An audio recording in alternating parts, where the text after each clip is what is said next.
Today I want to talk about reversing 20 years of disconnection. Can chronic defensiveness and hostility be healed? What if I told you that the biggest problem in your marriage isn't poor communication? What if the real problem is that one or both nervous systems have spent the last 20 years believing the other person is dangerous? That changes everything. Because if your brain has learned that your spouse equals threat, then every conversation becomes a survival exercise. How many decades have you been doing that? A simple question feels like criticism. A disappointed facial expression feels like rejection. A request for connection sounds like an attack. And before either of you realizes what's happening, you're having the exact same fight you've had hundreds of times before. Not because either of you wanted another fight, but because your nervous systems got there first. Today, I want to show you why chronic defensiveness and hostility aren't simply bad habits. They're learned survival patterns. And the encouraging news is this: anything your brain has learned, your brain can also relearn. Let's talk about the 20-year problem. Many neurodiverse couples who find this channel have been married 10, 15, 20, sometimes 30 years. By that point, they don't merely have disagreements. They have history. Thousands of painful interactions, thousands of disappointments, thousands of moments where each partner silently concludes, "I'm not safe with this person." That sentence is rarely spoken aloud, but it gets written into the nervous system. Eventually, something remarkable happens. The brain stops waiting to see what your spouse actually means. Instead, it predicts. Prediction saves energy. Your brain begins finishing your spouse's sentences before they even speak. Oh, here comes another criticism. She's about to tell me I'm failing. He's going to shut down again. They never appreciate me. They're trying to control me. Now you notice something? These predictions aren't happening because either partner is evil. They're happening because the brain has become a prediction machine. And prediction becomes perception. You stop seeing today's interaction. You're reacting to 20 years of stored experiences. Now let's talk about why communication advice often fails. This is why so many marriage advice falls flat. People are told, well, use I statements, or listen better, or validate feelings. What's your love language? Okay, well, those are wonderful skills, but here's the problem.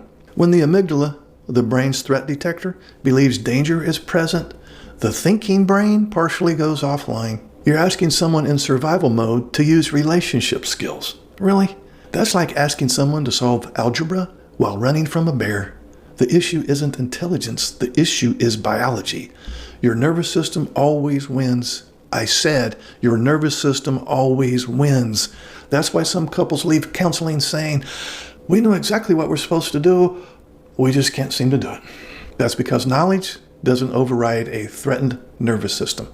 Safety does. So let's look at what's really happening here. We're going to go a deeper level. Many autistic adults and many traumatized neurotypical partners as well have differences in interoception. Interoception is your ability to notice what's happening inside your body. Can you tell when you're becoming anxious? Can you recognize the first signs of overwhelm? Can you feel frustration building before it explodes? Many people cannot. Instead, they only recognize the emotion after it has reached maximum intensity. Pooh! Bullets already left the gun then. By then, the argument has already started. Now, add sensory overload, bright lights, noise, unexpected changes, multiple conversations, emotional demands, executive function fatigue.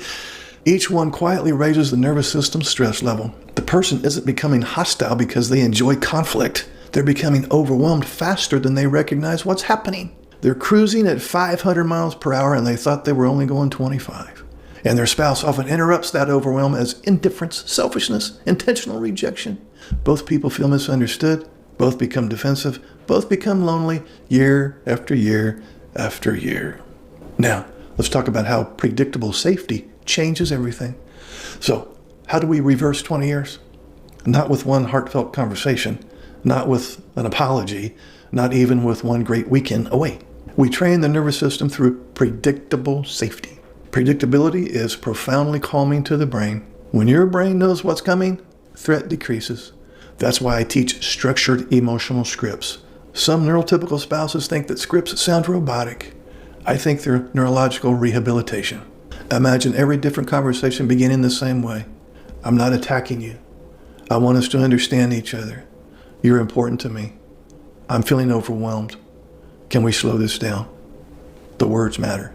But even more important, the repetition matters. Every successful conversation becomes evidence. Evidence tells the nervous system, maybe this isn't dangerous anymore. And over weeks, then months, then years, the baseline begins to change. Instead of anticipating attack, the brain starts anticipating understanding. That's not behavior modification. That's neuroplasticity. The brain is literally updating its predictions. Now, let's look at a real-life example. Imagine an autistic husband who has spent 20 years hearing every emotional conversation as criticism.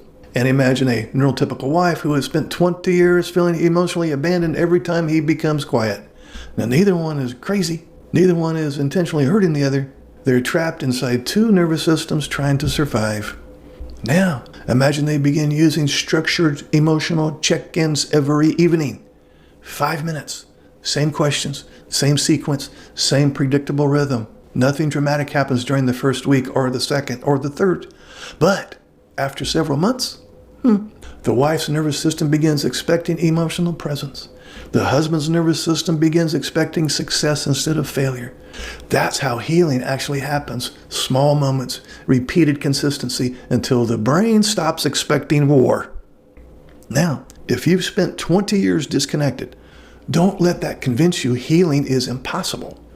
It simply means your nervous system has had 20 years of practice.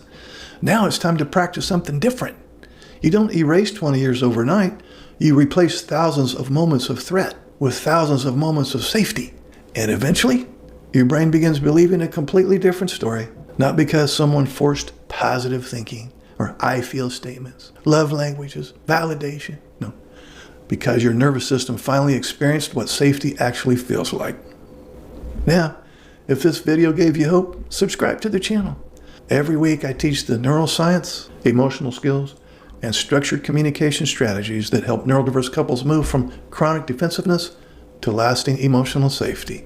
Because healthy marriages aren't built on winning arguments. They're built on creating nervous systems that no longer expect an argument. See you in the next video. Would you like to schedule a paid private coaching session? This will be in the form of a face-to-face Zoom call. Underneath any of my videos, you'll see this Calendly link. If you click on that link, it'll open up my calendar. You can pick the available days and times that works for your schedule. You'll get a follow-up email immediately after purchasing a session that will have the Zoom link that coincides with the day and time that you picked. I will get an email too that you scheduled a session, and I will be available on that exact day and time, and we will talk. I look forward to working with you. Hey guys, this is Mark. Some of you may not know that I have a lot of books on Amazon. So if you like my videos, you'll like my books. I have several for ASD spouses, for NT spouses, and for the neurodiverse couple. Underneath any of my videos, you'll see this link. Feel free to click on that link and see what's available. I'm sure you'll find something that applies to you. So if you're struggling in your neurodiverse marriage, help is available. One click away.